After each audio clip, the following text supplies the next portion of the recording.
I did do a lot of whispering to elephants yesterday, but that was more a product of the fact that they were very close and I didn't want to raise my voice at them. So there you go. There's an elephant, everybody. Definitely the best view of an elephant we've ever had. So we've had lions in Kenya with Brent, which is so very exciting. Now we've got another very large member of the animals that we see out here. James's elephant sighting this morning. Did he have a bull with quite long, thin, straight tusks by any chance? A bull with not an attitude problem, but just the temptation to try and sort of give a head shake at the vehicle? Because I'm pretty sure this is him. I know you can't tell from his tail end. I would be very impressed. I would be unbelievably impressed if you could tell if it was the same elephant by the view of his bottom and his tail. But if I try and get you a view of his tusks, perhaps you'll be able to tell me, because I think it's him. I know that they mentioned this morning on the sunrise safari that James's young bull gave him a bit of a head shake. I think it's him. Apparently, the elephant that James had a tiny wound on the top of his trunk. Is this you, boy? His tusks look like female tusks. No, nonsense. No, nonsense. Yes, my boy. I can't see the top of his trunk. I wonder if it's the same elephant. I'm giving him lots of distance just because when he walked past us, despite the fact that he had plenty of room, he still kind of thought about coming to give us a bit of a head shake and try and intimidate us. And behavior is very different when you deal with bull elephants, especially of this age. There we go. James and Final Control have confirmed it is in fact the same elephant. So from the sunrise safari this morning, this particular bull has walked from Treehouse Dam all the way to the northeastern corner of Djuma. We're right up close to Buffelshoek Dam. And now there he goes off into Buffelshoek. That's interesting. That's nothing for a bull elephant. When you've got such long legs, they cover enormous distances. But it's just something nice, a sort of a follow-on from the sunrise safari. The fact that he has covered that distance, probably walking behind the herd of elephants that I've been tracking that have gone across into Buffelshoek. Hey, boy. Oh, there we go. That's very obliging of you. Yes, you stay there. You stop there. Don't you go disappearing just yet. You're the first animal I've seen. Not quite the first animal. I saw one impala. But close enough. Now, don't you disappear anyway. Tristan's absolutely right. It's quiet this side. But that's okay. The quiet afternoons make the exciting afternoons feel even more exciting.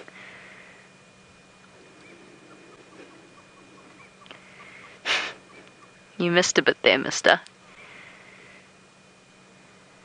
He's quite a young elephant. I wouldn't put him much over 20. A young elephant out on his own, and often you find, especially when they're young like this and on their own, they tend to be a bit more nervous, which might just be why he's been giving me a bit of cheek earlier. Perhaps just not so used to being out all on his own. And the memory of being in a herd is still relatively fresh in his mind. Look at the way he's using his trunk, giving the blades of grass a few whips before putting it in his mouth, just to get rid of all of the dirt that he might have gathered. I can't believe how this place is still flourishing at this time of the year. Yes, the grass is going a little bit brown, but the late rains that we've had have turned them I've noticed even some of the grasses have started to seed again. The panicum grasses, the buffalo grass, have got ripe seeds once again. That's actually really lovely.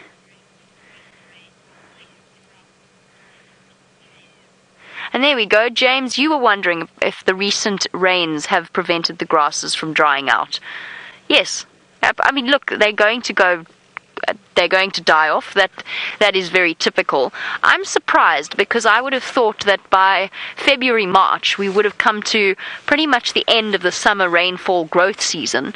But all of the grasses have revived. I've seen really nice looking red grass, which is one of the best quality grasses that we get out here, panicum grass, and the animals must be loving it because it just gives them that little bit of extra feeding time before we go into our dry season. So for elephants, the buffalo, the grazers, it is very special to see them still with fresh green grass at this time of year. What are we? We're in the middle of May now. It's a good sign because when we do go into our dry season, we go in with an advantage. Our elephant is gone, I'm afraid. He is now on Buffle's hook, but that's okay. We've got a water hole to go and check.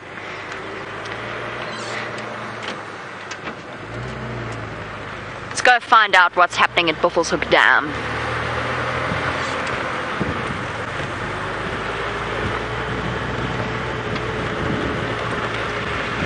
We might get lucky. There might be a surprise herd of elephants drinking there. Or perhaps the new what feels like a Buffle's Hook pod now. There were 5 hippopotamus there yesterday.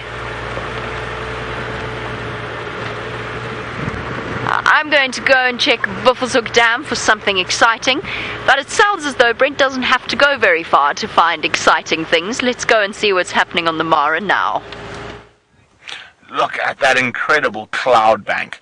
And it looks like most of that rain is going to be pushing through to the west towards Lake Victoria. We're still playing the patience game with the Angama Pride. We can still only see a single lioness. The rest of them are lying in the long grass, and she's fast asleep on top of a termitaria. She got a little visit from a cub for about a split second before the cub went off. And, well, I know I'm live, but it seems like I've lost comms with final control. Oh, heads up. And hopefully this could be the beginning of the move, of the hunt. Now, we can't really see in the long grass, but there are lots of animals around us at the moment. And lots of warthog, and at this time of the day they're going to be heading back towards their burrows. She could just be getting up to check where the little cubbies are. And, oh, she spotted something. Where are my binoculars? There they are. And she is looking up towards the...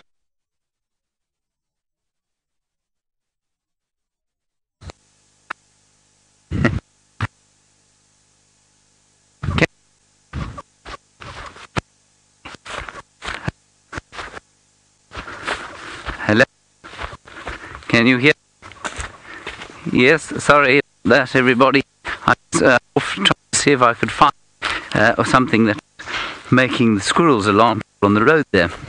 I wasn't expecting to be linked to quite so fast, and now I'm breathlessly walking back through the bushes. Whew. Must apologise, but still there's much alarm calling going on.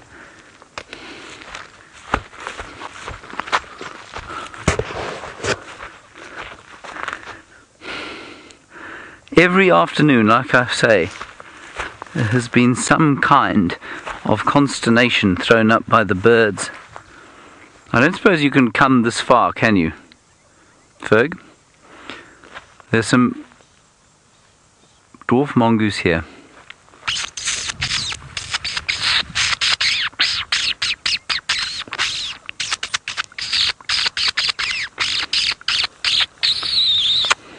I think they might pop out onto this log. Let's just watch this area here. They came running in here and they were making their alarm calls. Let's just watch the log there.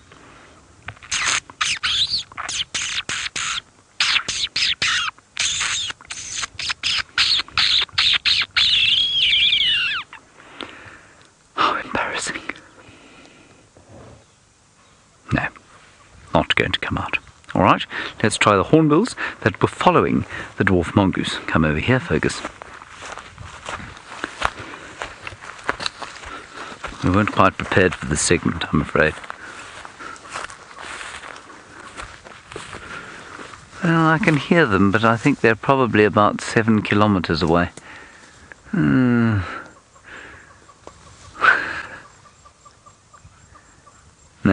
okay, you got one. Oh yes, flying. Not very close to the tent. Perhaps not our very best hornbill sighting that we've ever had from the tent. Good, right, okay.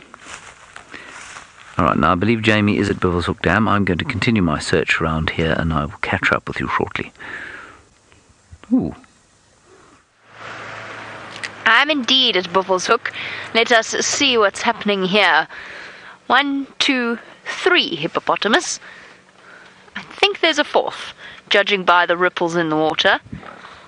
Woof. Got a bit of a snort. So there were 5 here yesterday afternoon. Now down to 3 or 4. There we go, definitely 4.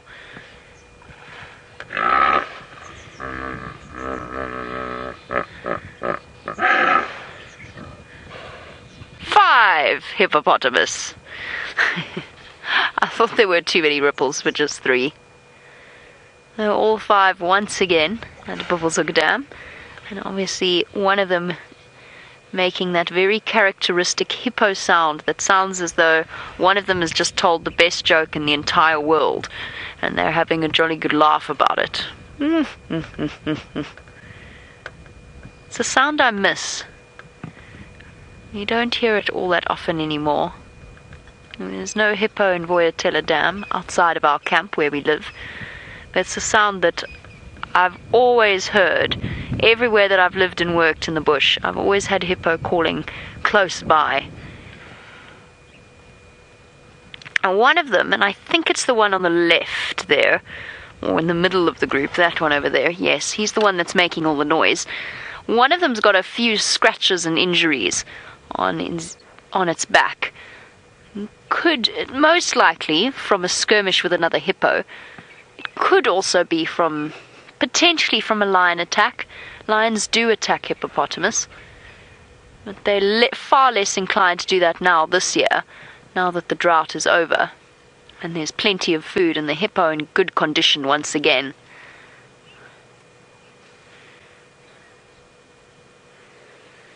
Now, Christina, you want to know if the hippos mind cold water. I don't think they do very well in Arctic temperatures, but other than that, no, the cold water doesn't bother them. And of course, water bodies retain heat probably better than outside of the water. So I'm not sure how cold this water actually is, especially on days like today when the sun's been beating down on it all day, from morning right up until now. But these sorts of temperatures, I would guess and say this water is probably somewhere in the low 20s centigrade, so in the low 70s Fahrenheit. I don't think it's that cold. Either way, hippopotamus are far more geared towards being prepared for the cold than they are for the heat, which is why they spend time in the water, to protect their sensitive skin from the sun. I don't think they're too bothered by it. They've got such fatty tissue, a really thick skin and a very thick layer of fat, and plenty of fat in the muscle tissues as well. And I think you'll probably find that insulates them just fine. They're not geared towards living in cold temperatures. Really cold temperatures, not our South African low-felt temperatures. And you won't really find a hippopotamus in a high-felt dam where it does get much colder. There's a creature out here a little bit to the right of the hippopotamus, and yes, I did mistake one for a hippo yesterday afternoon. In my defense, there is no defense, but in my defense, the sun was shining straight into my eyes. But either way, there's some terrapins who have escaped the chill of the water to enjoy some last-minute basking in the sun before it goes down and it gets cold and they return to the water once again. Those reptiles, of course, they are ectotherms, which means that a lot of their body control comes from external temperatures, or body temperature control comes from external factors. They have to go and bask in the sun to heat up, which is why you'll often see them sitting on hippopotamus, like little mobile islands. Here we go. All enjoying the sun. They're not bothered by the idea of having to settle in the water. Now, Kirk, just moving back to our hippopotamus. Hello, hippopotamus. You want to know, what does the hippo do when it goes underneath the surface of the water? I suppose it depends on the situation. The first thing that'll happen is it'll close its nostrils and its ears, something that we were chatting about yesterday afternoon on the sunset safari. As soon as it goes under, there you go, you can see its nostrils closing up, and its ears will tuck inwards so that the water doesn't go into the sensitive ear canal and get stuck there and give them swimmer's ear. They can sink to the bottom and rest there, and they can hold their breath for up to 5-6 minutes at a time. I've seen a hippo hold its breath for up to 10 minutes, but not much longer than that. And because they can't swim, then they'll run along. If they need to get somewhere, then they'll walk or they'll run along the bottom of the water and then propel themselves upwards every time they need to take a breath. But other than that, I mean, the water's so dark and murky, I don't know. They could be having a party down there. They could be juggling. They could be doing karaoke. They could be... What else could they be doing that's relatively whimsical? Playing cards, playing poker. Perhaps this is a very riveting game of poker, and they are sorry that they have to interrupt it every time they come to the surface of the water. That one's bluesing. That one got a bad hand. No, I'm joking, of course. Most of the time, they will, during days like today, they'll hang out in the shallows, and they'll just rest. A lot of the time, they're actually sleeping. And they'll be resting with their head at the surface of the water, so they'll be able to breathe. And they're even capable of propelling themselves to the surface while they're basically half asleep in order to take a breath and then sink back down again. And that, of course, is because they spend their nights, they have very, very busy nights as a hippopotamus. They can walk easily 10 kilometers, possibly even more, during one night, searching for grass to feed on. So they go off grazing in the evenings. And they always look so innocuous and unthreatening in the water. But they're not. They're absolutely massive creatures, very powerful and very dangerous. And you spoke about the wounds on that one hippopotamus, Amy. No. A leopard would be... The chances of a leopard attacking a hippopotamus are next to nothing. I don't want to say it's never happened, because perhaps there's a situation where a young hippo calf got separated by the mother, or the mother died during the labor process, and maybe a big male leopard might take advantage of that. So it's possible that it's happened historically at some point, but it's very, very unlikely. A hippopotamus weighs up to 2 tons. That's over 4,000 pounds. A big male leopard maybe tops the scales at 90, maybe a little bit larger than that. So under 200 pounds either way. There's no way they have the strength to attack a hippopotamus. And the only reason that lions dare to do it is because they work together as a team. They're social hunters. And having numbers really does help in that situation. But no, the hippopotamus being attacked by a leopard is basically impossible. It's highly, highly unlikely. A hippopotamus being attacked by a hyena, a clan of hyenas, that has happened. And that we've actually seen before. Shame, that poor baby hippo, again. Situation where it was a baby and mum was... We don't know what happened to mum. We don't think that she made it. It was during the time of the drought, and there was a young hippo at Arathusa Dam. And unfortunately, the hyenas got it. But again, a situation where you've got a social hunter working together to take down a big animal. And there's nothing much happening at the water's edge, but I don't know, perhaps Ronald has had more luck.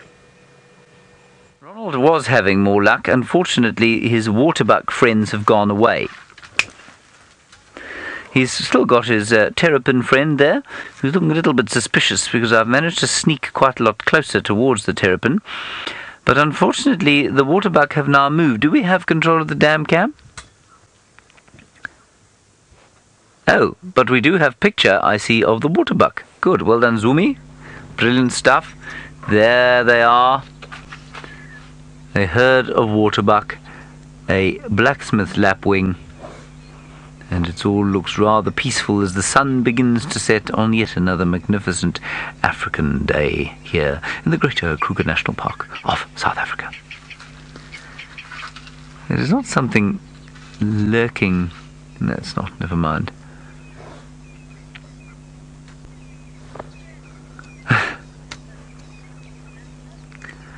Hello, Norwegian Furnace. How very nice to hear from you. I don't think I've heard from somebody called Norwegian Furnace before. I had a wonderful book when I was a small child. And as you ask there, what is the fastest antelope? I'll tell you what I read in that book, and I think it's probably true. There are the white-faced whistling ducks. You can see them as well. They are not the fastest antelope. They're not antelopes, really. They're duck. The fastest antelope apparently is probably a sesame. And a sesame is supposed to be a very fast antelope and very closely related to subspecies of what Brent's been showing you, the topi. And so the topi are probably amongst the fastest antelope that there are. Of course, measuring the speed is not easy because you can't make them run in a straight line, and you don't know if they're running flat out, if they're going full speed or not, so it's really quite difficult to figure out exactly who the fastest is, but a sesame is supposed to be quite fast. I think it would probably run at around about 50 miles an hour. They can probably hit almost 80 kilometers an hour at a real push, so they're quite quick. That's what I've read. Who's worked that out and how they've worked it out, I couldn't begin to tell you, I'm afraid. Good. Well, I'm afraid the Waterbuck don't seem to be hanging around for too long, but I'd have found you something with a wonderful name. And the name, I'm going to just say before I look at it, it is Brachypus rotundifrons. Brachypus rotundifrons. Say that a few times. Brachypus rotundifrons. Fergus? Brachypus rotundifrons. Rotundifrons. There we go. Well done. Good. Brachypus rotundifrons is in here. And this particular thing called... Oh, hang on. We're going to head across to Tristan quickly. We have a awesome sighting of this hornbill. It is trying to swallow a massive grasshopper. It's almost down now, but it's been wrestling with it, trying to get it into the right position. And you can see the wings are not going down, so I wonder if it's not going to regurgitate it again a little bit. Let's see. You've bitten off a bit more than you can chew there, little hornbill. There's a bit of the legs coming out, so for those who are a little bit sensitive, I do apologize. It unfortunately was the end of that locust, but there we go. Most of it's down now. It just shows you how big a meal these hornbills can get. When that locust was out, it was about almost the size of the beak. So absolutely amazing to watch how they manipulate it and use that big beak to kind of crush everything down and break that exoskeleton up to then be able to swallow it. Amazing to watch. And the fact that it stayed, it's very, very close to us. I thought it was going to fly away, and Seb and I were a bit worried, but it seems like he's quite happy just to sit and finish his meal before carrying on. Now there was another one with it who I think was hoping it would pick up some scraps, but it flew off when we arrived. There we go, well done. That was a good meal. Looking very proud of itself, isn't it, Seb? Yeah. Now it's looking for more, as only a hornbill could do. They're so gluttonous, these little creatures. Now we're going to do a bit of beak maintenance, get rid of any bit of grasshopper that may be on the beak, and then I would imagine to hop off, and then probably, oh, we found some more. There we go. No, that was just a twig. You can see how it's cocking its head a little bit to be able to look and see if there's any other little bits of this grasshopper that could be around. I'm afraid you ate it all, you silly bird. They are such comical little birds. They've got such a way about them. I really, really enjoy hornbills and watching them go about their day. They seem to always be up to something and getting themselves into trouble. Now let's just see. It's gone up onto a branch and is busy just grooming itself. Now I want to try and see if we can't get up alongside it. It might be quite nice with the backlight there, Seb. I don't know if you've got it. Can you see it there? It's just in front. We're just going to try to see if we can't find it. I'm worried it might fly away, but there we go. So after a good meal, it's always good to get oneself into good condition again. So it's like after you've eaten some fried chicken or something like that, and you've got to now go and clean your hands. It's the exact same with this hornbill. It's now eaten its locust and is getting rid of all those little bits and keeping the beak in good condition. Well done. Great table manners from this bird this afternoon. There we go. Isn't this cool? Now, so often we get to see the... Oh, there it is.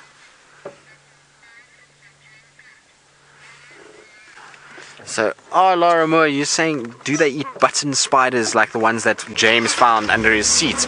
Well, I would imagine they would. I've never actually seen one eating one. Hornbills seem to go after everything, so I wouldn't be surprised if they could find a brown button spider that they would eat them. But I've never seen one, so I can't say with 100% certainty. Maybe James will know, or Jamie might have seen the one doing it, but I certainly have never seen them eating a brown button spider specifically. I've seen them eating solifuge, so like Jamie had on a bushwalk this morning, she found a dead solifuge, which is not exactly a spider, but it is kind of related to the arachnids.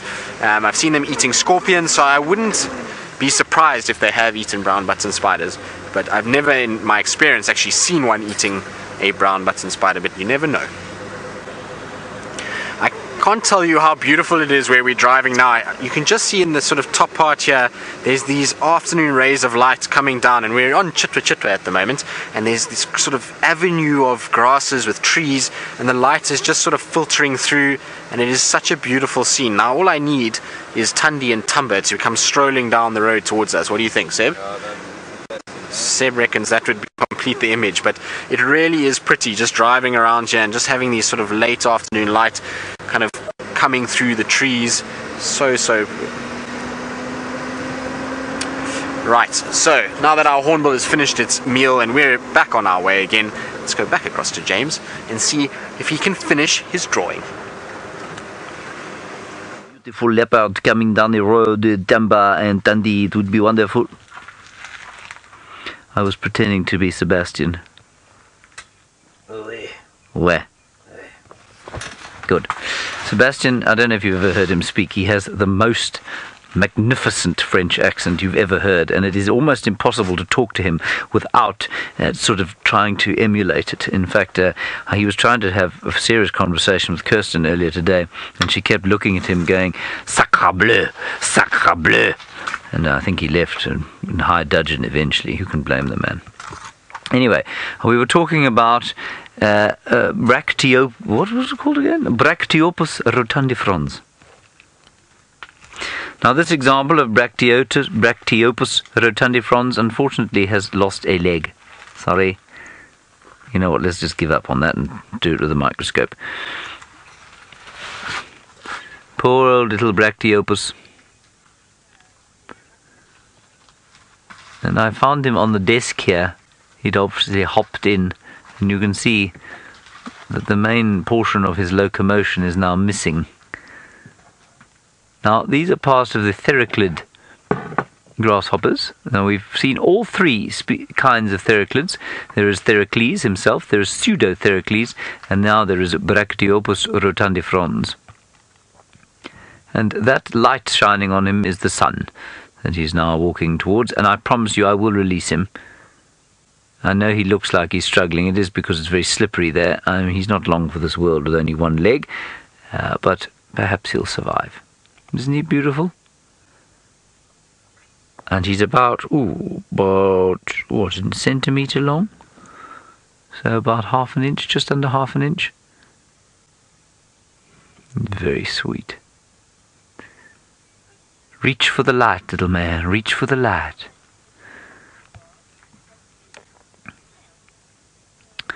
Mary, you'll find it's not only the insect world. I've seen it happen in humanity. You say, how is it common, or why is it common in the insect world that females eat males? I am, of course, now being extremely facetious. It is common, Mary, because males, frankly, serve no purpose. And in much the same way that, you've heard, obviously, of useless fathers in the human and mammal worlds, where the male is little more than a sperm donor. Well, in the case of the insects, that is absolutely the case. They play no role in child rearing whatsoever. And so they, far from being a useful sort of parenting help, they are far more useful as supper. So once you've mated with a male who's going to pay absolutely no attention to the children, not going to provide any kind of usefulness at all, well, you may as well eat him, because he's not serving any other purpose. And so I think that's why it happens. I mean, it hasn't evolved in mammals, to the best of my knowledge. It doesn't happen in mammals. Well, obviously it doesn't amongst the herbivores. But in the carnivores, although we've lamented the parenting or fathering skills of many of our male leopards, Tingana especially, they do serve a purpose. Tingana is actually being the perfect father for leopards. As a human father, he'd be absolutely appalling. He'd be arrested and thrown in jail. But as a leopard father, he's providing the service and the function that he was evolved to do, and that is to protect the territory in which his babies live from other males that might come in and hurt them. So In the insect world, obviously, that isn't the case. So once, whether that mantis, for example, a male mantis like that, serves absolutely no purpose whatsoever, except as a food source once he has donated his sperm. So that's why I think that's a really nice question, actually. Right, let us take Brachyopus outside and try and put him in a place that is salubrious, comfortable for him in his, possibly last hours. I'm not sure why he ended up in the tent. Now, we're going to just quickly put him in here, in amongst the grass, because as a grasshopper, of course, where else would you want to live, Fergus, but in the grass? Can you see him? Mm-hmm. There he goes. Goodbye, Brachyopus rotundifrons. It's been real. Now, Brachyopus rotundifrons is not possessed of wings, but Connor is.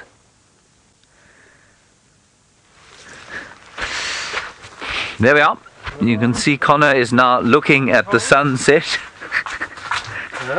And that is an absolutely gorgeous picture. Isn't that wonderful? Connor, you're outdoing yourself. You're being outlandishly artistic for an engineer. Gosh, that is just fantastic. Where is he? I must try and find that position myself. I mean, obviously not on... Unfortunately, he's by the Gari repeater. Ah, yes. Now, of course, you can get that view if you climb up the Gari repeater, which I would not recommend doing. It's quite scary. But that is the sun sinking in the western horizon, and it's that colour, of course, because as things start to dry out, so the dust starts to come up into the air with the winds that come off the mountaintop. There is the Gari repeater. You see that tower there on the left-hand side of your screen? Well, that's where the signal is going. So, in fact, it's quite interesting. The signal is going from the drone down into Jigger, which is what Connor's driving, and from Jigger into that tower, from that tower to the main tower above the final control, or near the final control, and then out to you. And all of that happens in the blink of an eye. Oh my goodness, look at this. This is just too spectacular. There you can see the mountains of the northern Drakensberg. I just wish we had some sound there, what it must sound like up there. But of course, well, yeah, up there it sounds like a swarm of angry bees at the moment, but can you imagine how silent it must be if you're a vulture flying past, thinking about a place to land for the night? And in the lee of those hills, of course, is Hoedspruit. And as you head towards the left, all the settlements of Bushbuck Ridge, Hazy View, and eventually White River.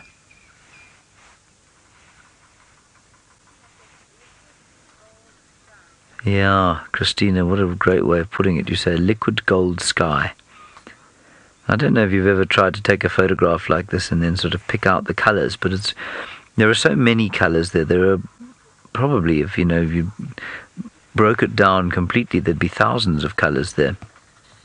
And no two spots in this picture are the same colour. And I think that's what makes it so astounding. And perhaps that's what makes artists so impressive, or some artists so impressive, that they're able to recreate that impression with their paintbrushes rather than with a photograph or a video. See, that is just something special.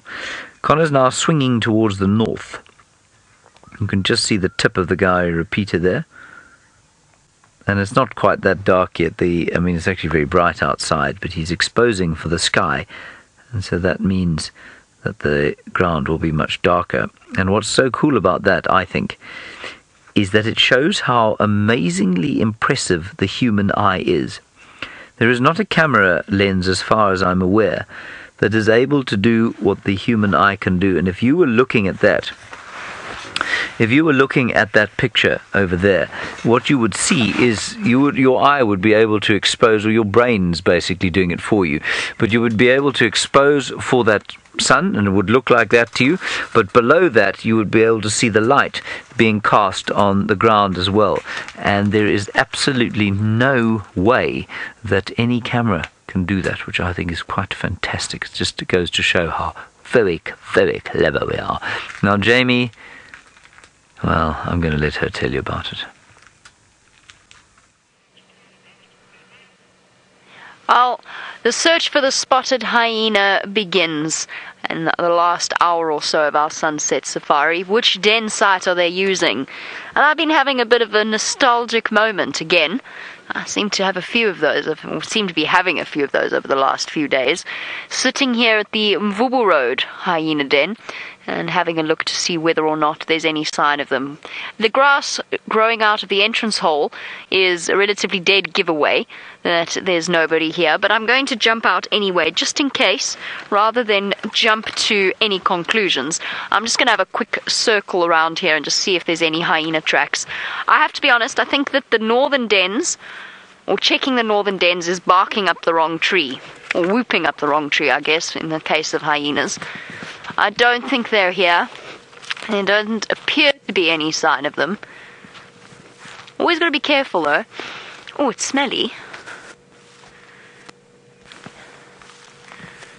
Very smelly. And somebody's been digging here. You don't want to encounter a warthog that comes running out of a den site either, though. Something's been digging here, but it's not. We're losing audio. Oh, sorry, Craig. Let me come back. Apparently my sound was disappearing. I don't think it's hyenas, I think it's warthog. And the only tracks around here are impala tracks. Fresh impala midden. No freshly chewed sticks by teething hyena cubs. I don't think they're in any of the northern dens, so not Galago. Check Galago regularly, they're definitely not there. This morning I checked Aubrey's for tracks, there were no tracks there. I've checked Zoe's for tracks, there are no tracks there. This morning we walked very far, indeed. But there's no sign of any of those den sites being active, and Tristan and I had a discussion about it earlier. We're on the same page. I don't believe that they're to the north. I think they're still around the Philemon's Cutline Den. Just in any one of those, there's so many termite mounds in that area where they could have decided to be. I've just been working on the hope that they go to an old den site.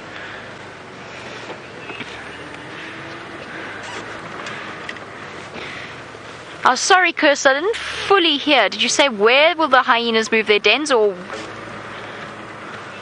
why? There we go. So we have a question about why hyenas will move their den sites, and that comes from Amanda. Amanda, the reason that they do that, I'm not too worried about driving in here because there's no hyenas. The reason that they do that is because when you have a den site, when you have animals living in a place, particularly animals that, let's face it, don't have the greatest sense of personal hygiene, well, parasites build up, the scent builds up, and that can attract negative attention. Lions, particularly lions, will go after hyena cubs, and they don't want that to happen. And it's also a build-up of parasites. It's unhygienic, even for something as tough as a hyena cub. So they move them on a relatively regular basis, and especially when they start to bring meat back to the den site, when they bring carcasses back to the den site, you might find that they move more frequently. Wild dogs do the same thing. So when wild dogs have their pups in a den site, also usually in this area a termite mound, they'll also move them again. After a couple of weeks or a couple of months, they'll usually, in the beginning, they'll try and keep the cubs in one place because they're young and moving them is dangerous and slow. But once they get older, then they can move them. Thorns are coming to get me. They can move them more regularly. The problem with that being, of course, then we have to go and find them again. Now, while we head to the next den, it seems as though Ronald shall be lonely no more. Ronald is lonely no more. No, let's have a look. There he is. Now, he has got there 2 terrapins, 2 serrated hinge terrapins, and 2 ducks. In fact, quite possibly the entire family of ducks. Now, I'm quite keen to just see if I can't swing Ronald very slightly to the right-hand side. Now, before I do that, I must warn you that what could happen is that the terrapins might rush into the water. That doesn't worry me too much. Ooh, hang on a second. Before we do that, I must tell you that with these terrapins, the male is smaller than the female, and I wonder if we're not seeing some courtship here. What do you think, Fergus? Do you think we're seeing some courtship? Amorous to me. They look quite amorous, don't they? Hang on a second. Let's see if we can help them along a little bit. Shall we? Let's see if we can create a bit of atmosphere for them. I think we probably can. Stand by 1 second. Set the fire. Set the fire. Here we go. Beautiful. Okay, guys. Come on. Come on. Come on. Yeah. That's it.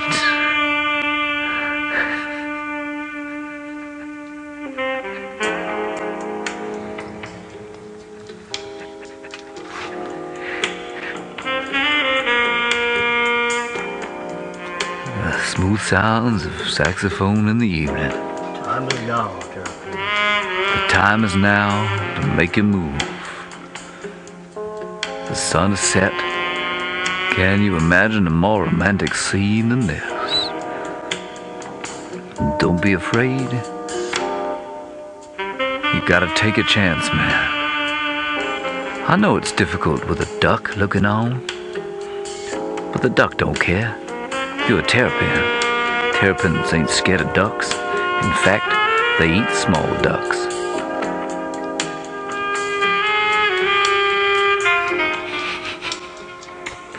Yeah, that's ridiculous.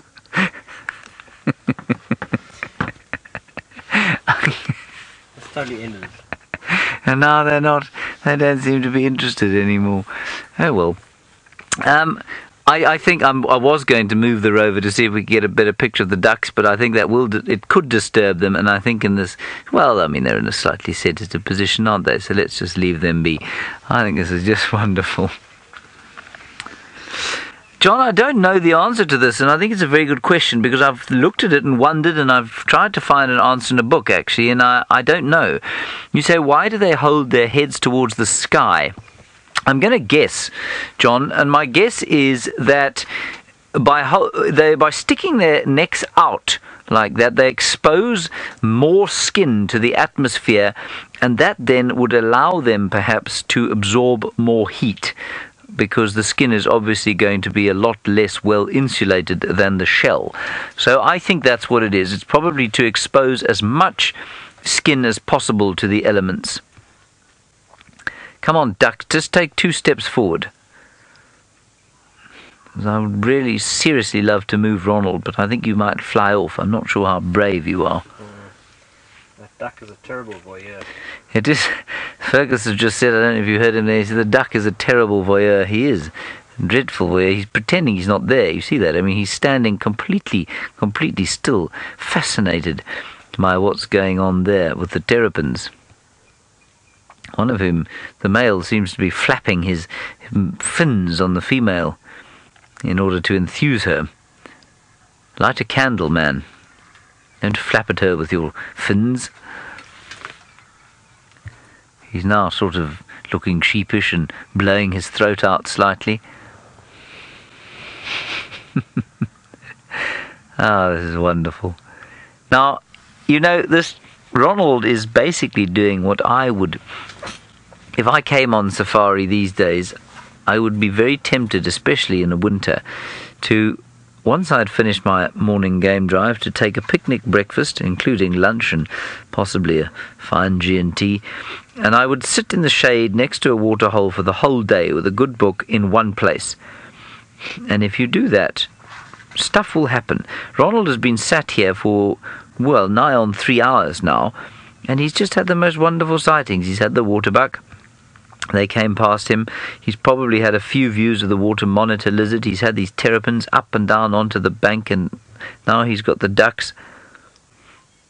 So if you sit next to water for long enough, apart from the wonderful sense of peace that water gives you in the wild, you're bound to see interesting things happening. I think that was fantastic, and I do apologize for my slightly odd sense of humour. Let's head across to Tristan, who is at some more water. We are indeed. We're at probably one of the most picturesque settings that I've seen in quite a long time. We're at Chitwa Dam, and as that sun is setting, the clouds are just illuminating this beautiful pink color, and the water is reflecting the clouds. It really is very, very pretty indeed. The only problem is we can't see any of our hippos or crocodiles, and Seb and I got very excited because there was a little stick that was floating on the surface of the water, and it looked just like a baby crocodile, and I thought maybe there was little babies around, and that would have been so incredible, but alas, it was just a stick floating, so Seb and I got a bit excited for nothing. But isn't that beautiful? Such an incredible place just to spend the afternoon at this time of the day. You can often just sit and listen to all the sounds, and sometimes you'll hear the hippos calling. There are some impalas and waterbuck on the other side of the dam in that area that are just busy grazing. They came down for a little drink earlier on, and then we've got some fish eagles around as well, which we'll try and show you just now. They're a little bit further afield, but there's the waterbuck and the impalas having a nice sort of stroll in the open area. And this is the perfect place for these prey animals to spend the evening. They know that this is very, very open, and so it's going to be very difficult for any predator to sneak up on them, and so they can really kind of spend the time feeding. And there's multiple different species that are in amongst them there, and that's because of this open area. See, there's a nyala that's busy bounding up as well. I don't know if you can see it there, Seb. There it is coming into frame, a male nyala in the background. So he's also joined the fray. So 3 different species in one shot. There we go. Very, very pretty, and that's why coming to dams at this time of the day is such a sort of special thing to do. Not only is the scenery beautiful, but you often get these multiple different species that are coming together in open sections and then around the water itself. So it really is so nice just to be sitting here, and I can see the clouds are starting to get that really pink coloration. The sun has just gone behind the Drakensberg Mountains, and if you have a look now to our left a little bit, there we go, look at that pink coloration that's coming through. Isn't that spectacular? Absolutely marvelous. And since it is Marvelous May, marvelous is probably the best way to describe that lovely sunset that we're having. You can see the colors in the clouds. Very nice. And I'm very glad that the rain clouds that we saw earlier, the stormy clouds that we had on the horizon, have all blown away, and that we've had a nice dry afternoon. I wasn't really in the mood for a thunderstorm and getting very wet. Oh, did the fish eagle just catch something? Do you see that, Seb? Right now I was on the clouds. So it's busy flying their away. I don't know if you can see it to the right of the nest. There it goes. I don't know if it caught something. I just saw it splashing in the water. Yes, look, it's got something in its talons. Look at that. Isn't that amazing? So it seems like it's caught a fish, and it's obviously managed to get a small one. There we go, look at that. So it's busy feeding now. So it must have gotten a little bream. So we get these kind of fish in this area called bream, or they're also known as tilapia in South Africa. And so the fish eagle is just sitting on the edge, and out of the corner of my eye I saw it coming down and heard a splash, and it's now taken off, and it's got that bream in its talons. I wonder if we can't, unfortunately we can't get any closer than what we are now. But isn't that incredible? You can see the male waterbuck is busy chasing females around. He's feeling rather feisty. Hippos grunting in the background, nyalas displaying. It's all happening. Isn't this amazing? Just shows you when you sit for a little bit and just watch what goes on, that lots and lots of things can happen. There's a little baby waterbuck now playing as well. Absolutely incredible. What a beautiful spot. That was an action-packed little minute there. I wonder why they're all running around. The nyala came running down, there were some impalas running. Maybe it's just because it's starting to get cool, that they've got a bit of excess energy that they're burning, and that's why they're chasing one another around. But that fish eagle was amazing. Would have been incredible if we had actually been on it. That would have been quite nice. Yeah. It's very, very difficult to get fish eagles. I almost did, and then I thought I would get the sunset first. Oh, Sebastian is saying that he almost did, but he thought he would get the sunset first before it disappears, because the light is starting to fade now and we're starting to lose that coloration. So he was just panning off the fish eagle and it came down. And that's Murphy's Law. That's how it often goes out here, is that you get these situations where as you kind of move off things, so they do a little bit of action and you miss it, but it's okay. At least we still got to see it now up on the tree feeding. And like I say, I can't see exactly what type of fish it is, but it's a little bit small to be a catfish. Also, the shape of it didn't seem right. As it was sort of flying away, it looked more of a sort of rounded shape, which is what the tilapia look like, whereas a catfish tends to be a lot more sort of slender in its shape with a very big bulky head. And this looked like it had quite a small head. But either way, that's a great meal for that fish eagle, and not something you see every day. Really, really cool. You can see the impalas bounding away in the background as well. Maybe that's what's setting off our male Waterbuck and making him a little bit feisty and chasing everybody around. Really, really nice. And it's amazing actually how quickly the color has faded from these clouds. They've become a lot more purple now. Sorry, Seb, I was just looking up as we were talking about them, but you can see the color now is a lot sort of more faded in terms of the blues, and we're now getting a lot more of the pinks and purples coming through. The yellows also fading out a little bit. So it really is amazing how fast it changes here and how quickly that sun went down. When we were coming towards Chitwa Dam, the sun was still up, and by the time we came over this dam wall, which is this road in front of us, and we turned around, it ended up already being behind the clouds, and well, behind the mountain should I say, and below the sort of level of what we could see. Sorry, I thought I heard something, but I was making it up. There was nothing behind me.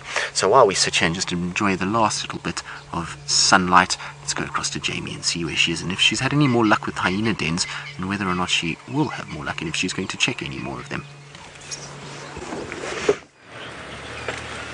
I'm still on my way. Whoa, sorry. Attack of the fallen tree.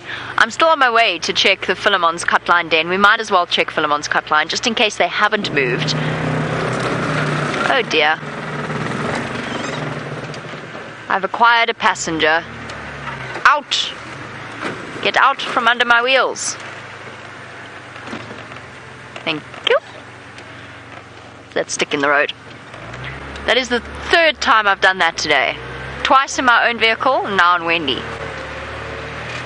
Ridiculous. Okay. Well, that's a very pretty sky. Let's just stop for 1 second and take that in. I know you've been looking at it with Tristan at Chitwa Dam, but still, different perspectives. Every cloud has a rosy lining, which is different to a silver one.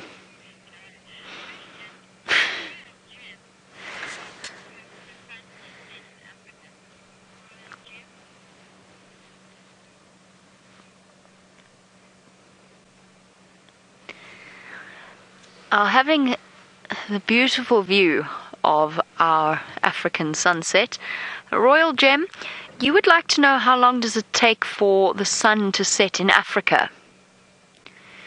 Roughly the same time it takes for the sun to set pretty much anywhere else, given the constant speed of the rotation of the Earth. I suppose, of course, it would very much depend upon where you are. If I were on a crest, I would see the sun for longer than if I were down in a valley, because, of course, the mountains would block it out. I'm trying to think how much scientific detail to go into here. Bear in mind, of course, that the Africa's quite a big continent, a very big continent actually. So I guess there might be differences between the equator, just in terms of the bulge of the Earth. Can we just say pretty much the same as it takes to set absolutely everywhere else? But thank you for sending through your question, Royal Gem. Very much appreciated. At least you believe us that the sun does set here. We once had a viewer that decided they'd caught us out on a morning safari because it had gone from dark to light and therefore was not live. We were all very confused by that. We came to the conclusion that perhaps that person wasn't fully aware of how mornings work, or perhaps just assumed that we didn't have them here in South Africa. But we do indeed have sunrises and we have beautiful sunsets.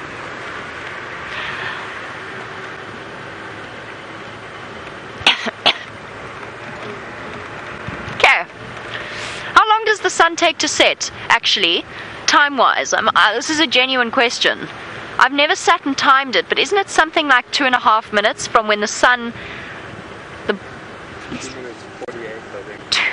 2 minutes 48, says Craig, he thinks. That's very specific. Thank you, Craig.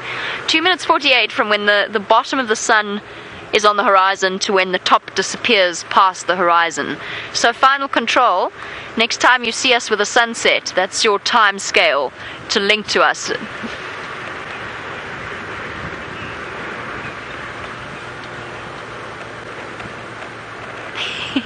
Google that. Okay, let me just take a deep breath. Google apparently tells us that it's up to you, wherever you happen to be. I suppose it's up to you depending on when you decided that the sunset has started. But around about 15 minutes is Google's answer. Thank you, Google. Much appreciated. So we've got 2 minutes and 48 seconds from when the bottom to the top disappearing, and we've got 15 minutes presumably of the most beautiful part of the sunset. Personally, I don't think that's correct. I would say that an African sunset requires at least 32 minutes and 15 seconds, and at the same time also requires a comfy spot and a glass of apple juice as the sun disappears below the horizon. That is what I feel a South African sunset requires. But that's just me. As Google said, it's up to you. Okay, we're nearly at the Philemon's Cutline Den.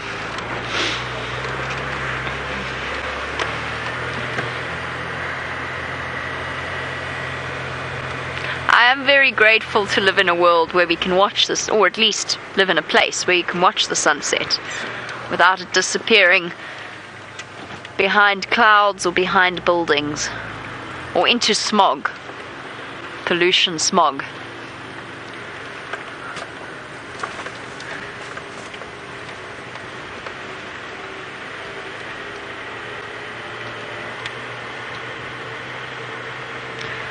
Alright, Ribbon, if you're sitting at the Philemon's Cutline Den,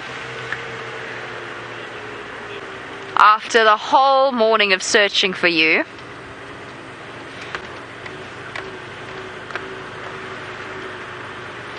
I wouldn't be at all surprised.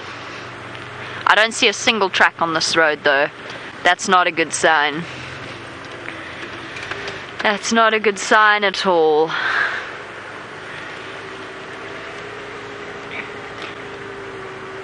As we make our way in, don't forget to send through your suggestions for the naming of our two hyena cubs.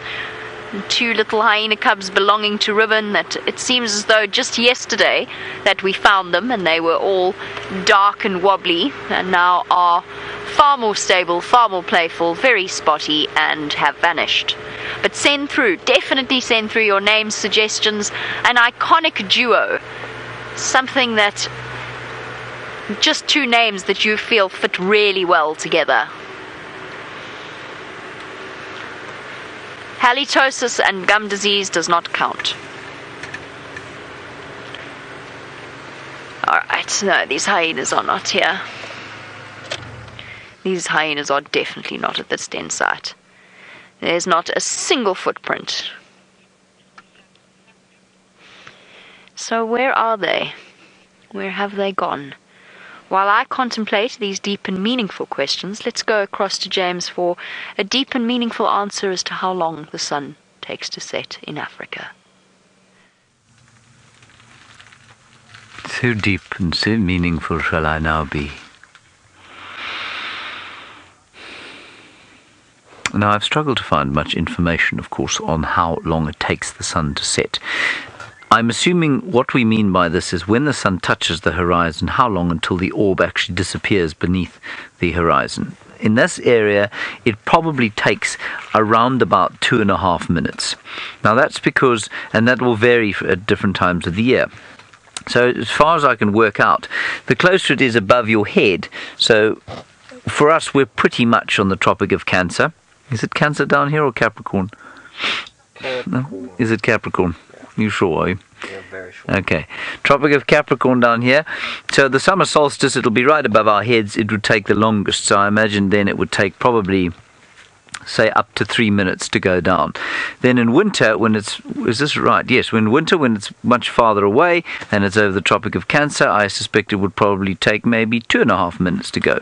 But that is also affected as far as, it's affected by the latitude that you're at. So if you're in England, it's going to take apparently about 4 minutes to go down, and if you're in Kenya, where Brent is now, and especially as it does set here and it sets behind the mountains, so it'll probably take a little bit even shorter there. I suspect you're probably looking at about 2 minutes maybe in Kenya. And What's interesting here, of course, is that the question was, how long does it take to set in Africa? Well, Africa is obviously vast. Its southern tip is, I forget exactly what the latitude is, but it's roughly the same latitude, I think, as about Buenos Aires in South America. And then the northern part of Africa, the most northerly part of Africa, let's just call it just off the coast of Morocco and the Rock of Gibraltar, somewhere around there. It's not Africa, of course, but it's round about that latitude. So it's well south of Europe, and I suspect you'll find there it probably is in around about the 2 minute, 2.5, probably the same as here, 2.5 minutes or so, and Cape Town probably takes just slightly longer. In fact, I think it does. And, of course, the twilight, the higher your latitude, in other words, the closer you go to the poles, the longer the twilight will last. I've often had conversations with guests out here when we've been on safari, and they say when the sun goes down, it's like a light going out, whereas they have these long, extensive twilights where they come from in the summer, and many of you in the United States, of course, will experience that, and in Europe and the higher latitudes. But here, and especially in Kenya, because Brent is pretty much sitting on the equator, so where that happens, as the sun goes down, it really is, it's like a light going out. It is light, and then 20 minutes later it's completely dark. Here we've probably got about half an hour or so of twilight before it goes dark. And in fact, we don't really even have a twilight. We have dusk, and then we have night. We don't have that sort of half light that you get at much higher latitudes. And that's all I have to say about that. Now, we are trying desperately to find some kind of small life living in these flowers, and the reason we're trying to do that, of course, is that it's getting too dark to go outside and find other interesting little things, so we're going to just examine the flowers and see if we can't find a few creatures. And unfortunately, the creatures for the last 2 days have been rather conspicuous by their absence in the flowers, unfortunately. And I can't see anything by way of thrip in here. Can you see any thrips there, Fergus? Our favourite insects? I can't see any thrips.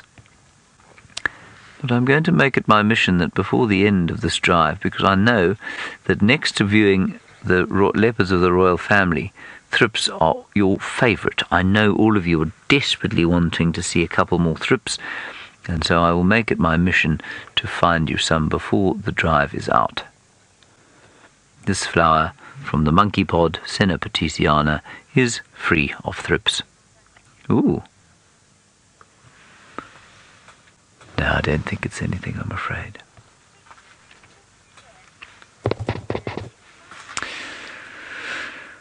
Whew, take care. You used the word spider, and I really think that was very unkind of you, and having known what I went through earlier today, but I'm just going to take a breath.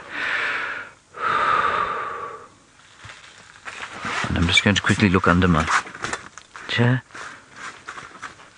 There is still some silk here, actually. Yep, we seem to be all right. Okay, good. Take care, you say. Who teaches a spider to make a web? Well, the same person, or same entity, or same biological... What am I going for here? Biological chemical. It's a chemical that teaches a cuckoo where to migrate to. It's in the genetics. Somehow it has become encoded in the genetics, and they know how to build webs in the same way that a termite knows somehow where to go foraging, in the same way that a bee knows how to go and find honey, in the same way that, like I was saying, the cuckoos know where to go, that a weaver bird knows how to weave its nests. All of those things, all of those instinctual behaviors that countless animals have are all coded into the genetics. And so it's in the DNA of the spider to build the web. It's in the DNA of the brown recluse spider to make those beautiful egg sacs with the little bobbles on them. It's in the DNA of the black widow spider to make an egg sac without the bobbles on them, and nobody's taught them to do that at all. They just know how to do that, and it is rather astounding that in that tiny little creature the DNA contains sufficient information for them to create these amazing structures. Now Jamie, I believe, is approaching either another den, or she may even have an animal. I don't have an animal, I'm afraid, but I am off-road because I'm going back to an old den site that I was told about when I very first started working here, an old Hyena Den site that they used once briefly as a kind of a transition before they moved to Gallagher Shortcut way back in 2015, at least for me, in terms of my history here. And I think it's just around the corner here. Now, if my guess is correct and they're somewhere around Treehouse Dam, this is a possibility. Generally, hyenas will reuse old den sites. Right. Well, the good news is we're back at the Philemon's Cutline Den, so I've obviously got the wrong place. Should we try that again? I'm not sure exactly where that old den is. I'm going to have to search in the morning. It's too dark now for me to try and find an old road where the grasses are flattened. Mary, you want to know if we've ever seen brown hyena before?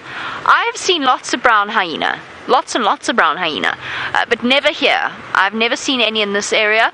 I've even been fortunate enough to find brown hyena dens. And let me tell you, brown hyena cubs are just as cute as spotted hyenas, if not even more so. The places that I've worked in the past have... One place, actually, that was the dominant predator in the area that I was working in. So I've seen quite a few of them. They do occur here. Thought I saw a track, but it was a false alarm. They do occur here. It's unusual to see them in this part of the Sabi Sand. They like to den in rocky outcrops, and they are outcompeted by high numbers of spotted hyenas. So if there's lots of spotties, there's a chance. Let's go get that moonrise quickly. How quickly does the moonrise here in Africa? Let's go find out.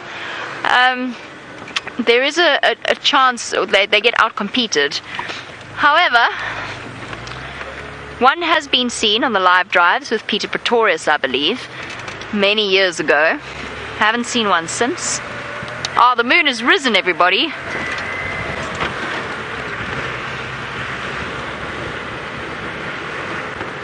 Missed the moonrise, but that's okay. As Google says, it's up to us. I imagine that Google might say that about the moonrise too.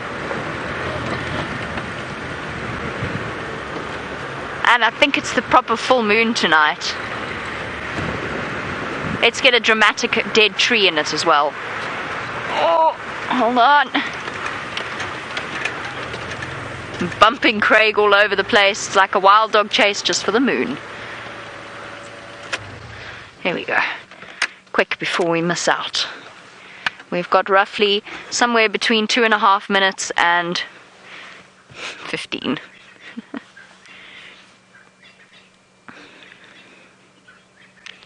Here we go. Full moon arising.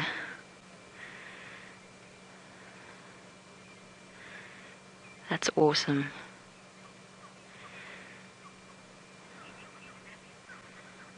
Nice to just take a moment and sit and listen.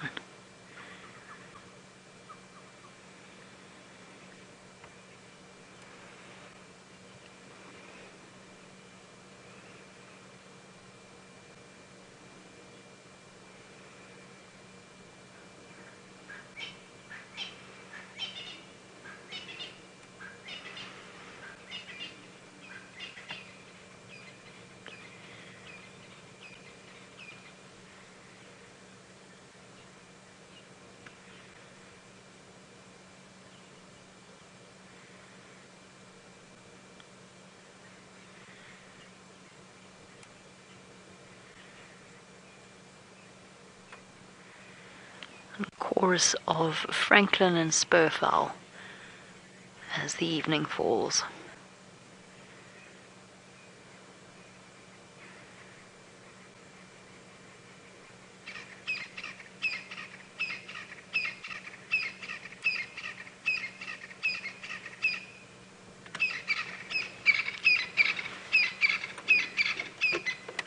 Cool.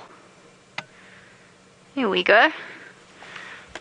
We got a bit of the moonrise, but now we've got to go and find some hyenas. I don't know where I'm going to go look for hyenas. Somewhere around Treehouse Dam, I guess, and see if they pop out. One other concern that I have, and that's I've seen almost every evening that I've come back late at the end of the sunset safari from Cheetah Plains or Chitwa, I've seen hyenas crossing south into Little Gowrie. But let's be positive first.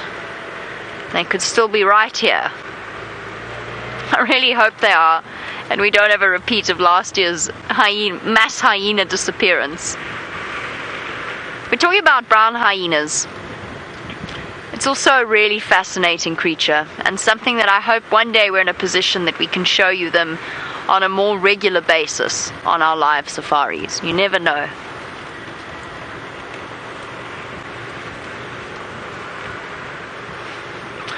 It seems as though it's impossible to resist having a look at the moonrise. Let's go and see whether or not Tristan's looking at the same moon that we were. It is impossible not to look at the moon, especially where we are. We've got this sort of vista down along Gowrie Main, and the moon is just cutting through those clouds and slowly rising up, and it is a very, very pretty sight indeed. So it's hard not to just stop and admire it rising ever so quickly. You can see how fast it actually moves. If you use the clouds as a sort of rate of it moving through, it's very, very quick indeed, and it's amazing how it gets smaller as it goes. Very, very cool. I was hoping that we were going to get a moonrise over Chitwa, but unfortunately we're a day too early. We'll need to go tomorrow afternoon, and we'll have a beautiful moonrise as the full moon comes over that dam. It's often very spectacular. I remember when I used to work at Chitwa, and the times when I wasn't driving, I used to sit on the deck there and watch the moon coming over the dam. It was really, really spectacular. So it's a very, very pretty place to see the moon, but alas, today it just came up a little bit too late for it to get that sort of orange coloration and get enough light to actually see what's going on.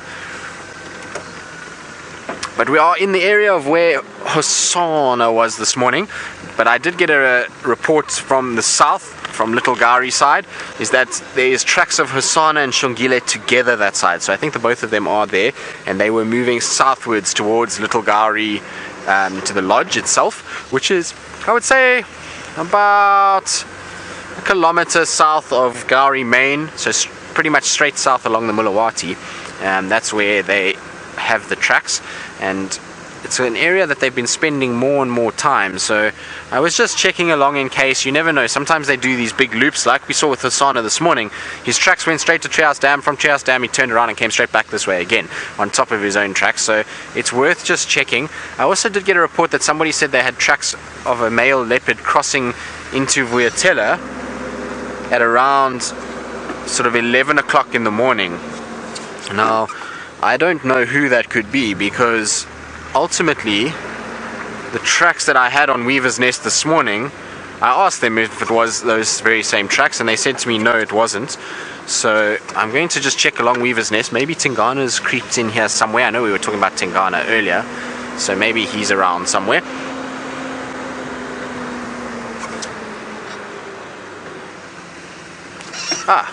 It's not a leopard, but it is a creature of the night, and one that Jamie has been looking for. And we have a hyena. Isn't that awesome? Now I can't see exactly which one it is, so all our hyena followers out there, if you can let us know who this is, hashtag Safari Live on Twitter. But most of you would already know that if you're following the hyenas. Now it is just coming across the bush, and it's coming from that same area again. It's coming from sort of Shabamu Pans, and they seem to use that road, and then they come up Weaver's Nest, go towards Treehouse Dam. So I wonder if their den is not somewhere in this area, and you can see they're on their nightly patrol, and I'm pretty sure that this hyena is going to pick up the scent of that leopard from this morning and will be following along. There is a bit of a breeze blowing, so let's just see where it goes. Unfortunately, often with hyenas it's just fleeting glimpses when they're moving like this at night, because they move so quickly and they go through areas that are quite difficult for us to negotiate. As you can see on the right here, it's very, very thick. Hello, little one. Where are you off to?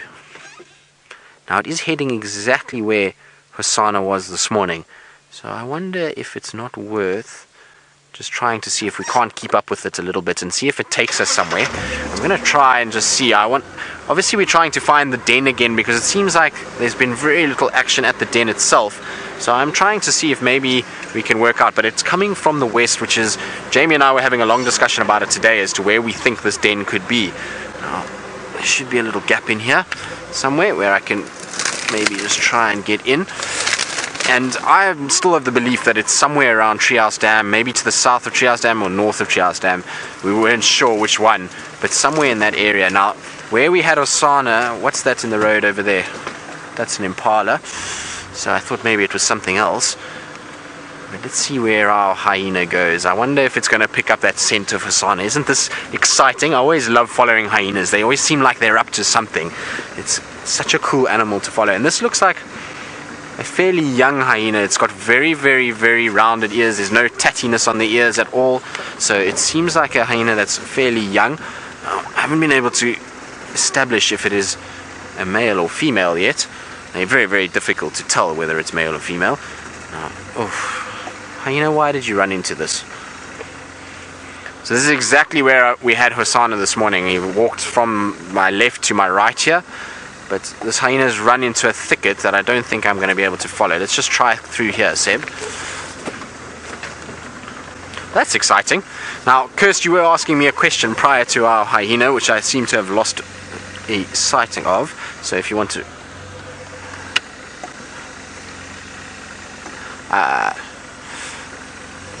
So, Lula from New Mexico, you want to know where the Incahumas and the sticks are.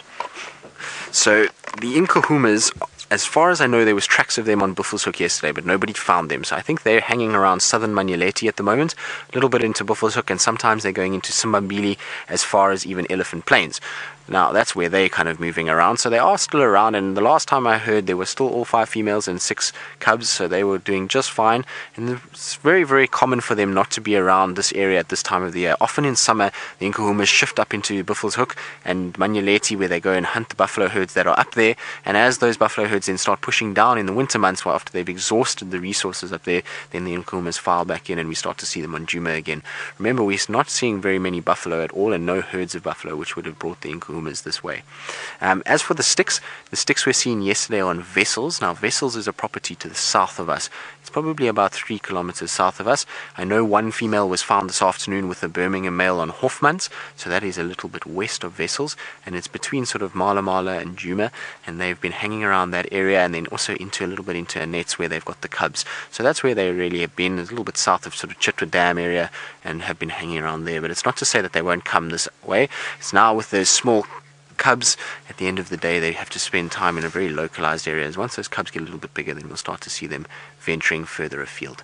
Right, I think we've lost our hyena. It's gone into a really thick area that we're not going to be able to follow. So while we kind of get ourselves out of this bush and thicket, let's go back to James, who's still playing with his microscope. Now, Jamie might be an elephant whisperer, but I, everybody, am a thrip whisperer. I am the only thrip whisperer in all the world. There we go. Now, I bet there are not many people that can say that they are the only something in the world. Well, I tell you that I am the only thrip whisperer in the world. There is a thrip.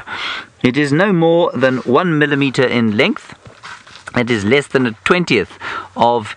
hang on. It's less than a 20th of an inch. But there's an aphid there that I believe it is probably going to try and catch.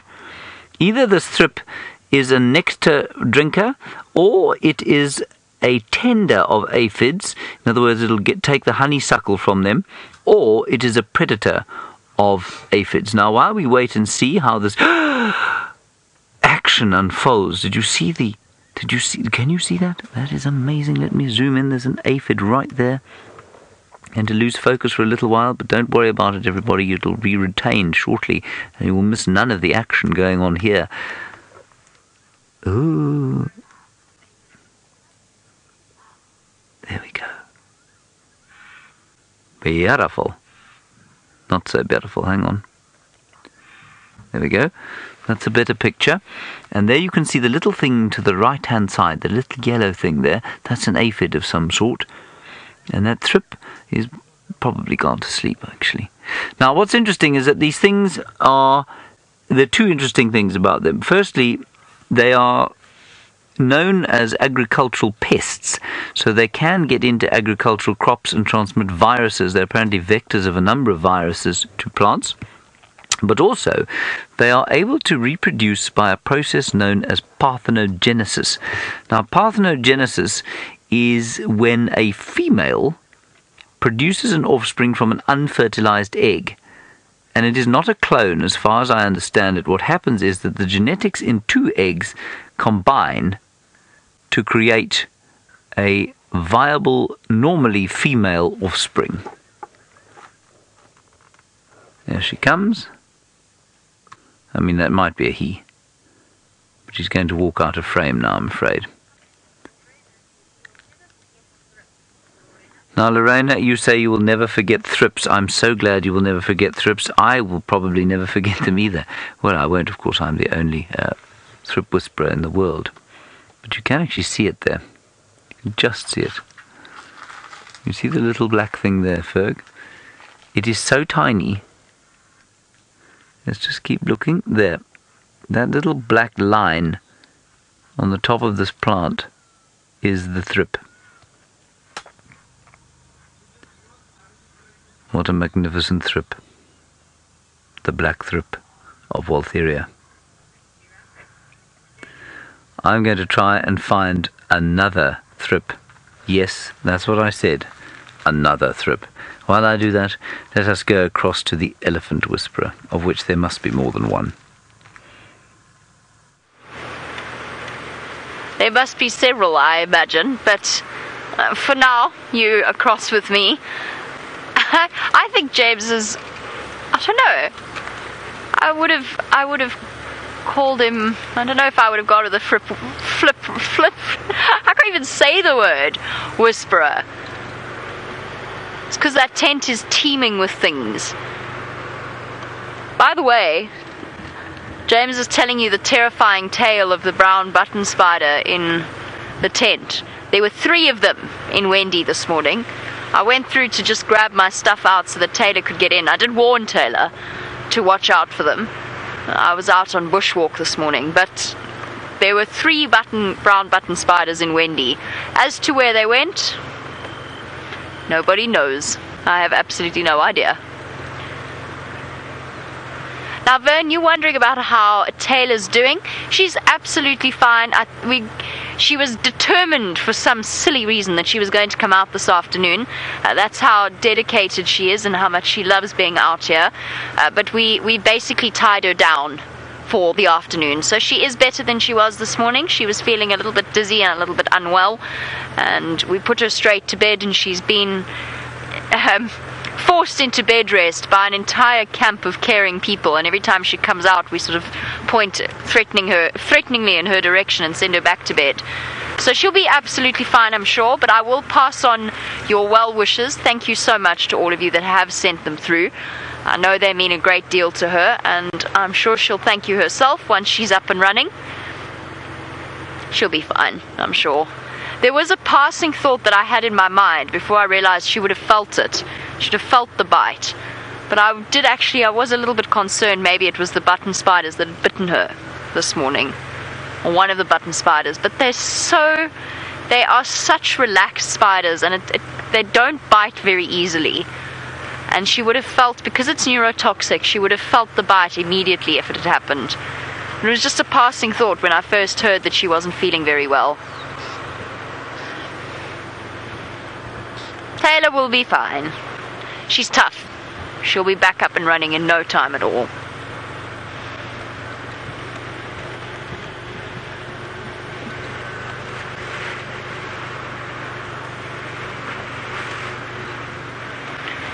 Okay, no hyenas. I'm glad Tristan managed to find you a hyena, even if I didn't. I haven't seen a single track on Philemon's cut line either.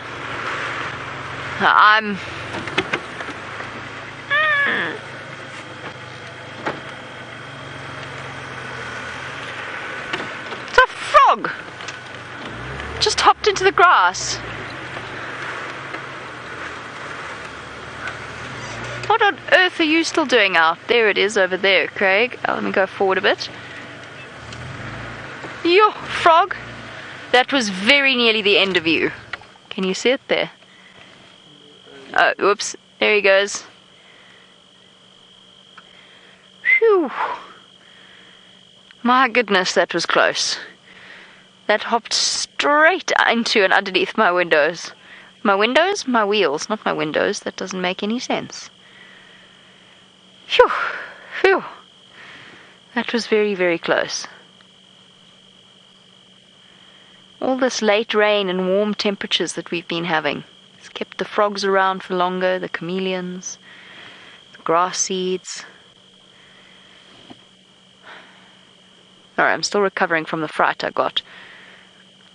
I have a very, very good record in terms of the only creature I've ever hit was a nightjar, and that was on a dirt road. And it happened very quickly. I was on a dirt road outside of a reserve and I just couldn't stop. So I was very scared I'd just squidged a frog. But I hadn't. It's alive and well. Heart beating as fast as mine, I imagine. Speaking of birds in the road, Tristan's found one. Well, we also almost squished a frog, Jamie. We also had to do a dodging maneuver and then it bounced off into the bush. So we didn't get to show you. It was a little dwarf puddle frog. But what we have here is a bronze-winged courser. And these are our nocturnal birds that we've seen so many of over the summer months. It's been amazing actually to see them. Generally, they're quite a shy bird. And I've spent quite a few years in the Sabi Sands. And they're a bird that was quite difficult to actually find in certain areas. But this year, they have literally been everywhere. Every road that you drive, you find them. Brent and I were talking about it before he left to Kenya, and we were just saying that some nights you can drive and see 30, 40 of them just on your way home. So it's been amazing to actually spend so much time with them. And they are very pretty birds with that sort of black and white mask that they have, and that red eye ring and those red legs. And you can see it's just running down the road away from us at the moment. Well, we're not trying to scare you, I'm sorry. Maybe we should turn off our lights and let it disappear into the darkness. What do you think, Seb? I think that's a good idea. And here we go. So, we still haven't come up with anything in terms of the spotted cats. It's seems like those two are still south of us and no sign of Tingana where the guy said that he had crossed. I'm sure those are the tracks we followed this morning. Right, we're going to slowly start making our way home. It's that time of the day, so let's head back to James Henry, who's still gazing upon the moon, and I wonder if he's got a little song or a lullaby to lull us all into the night.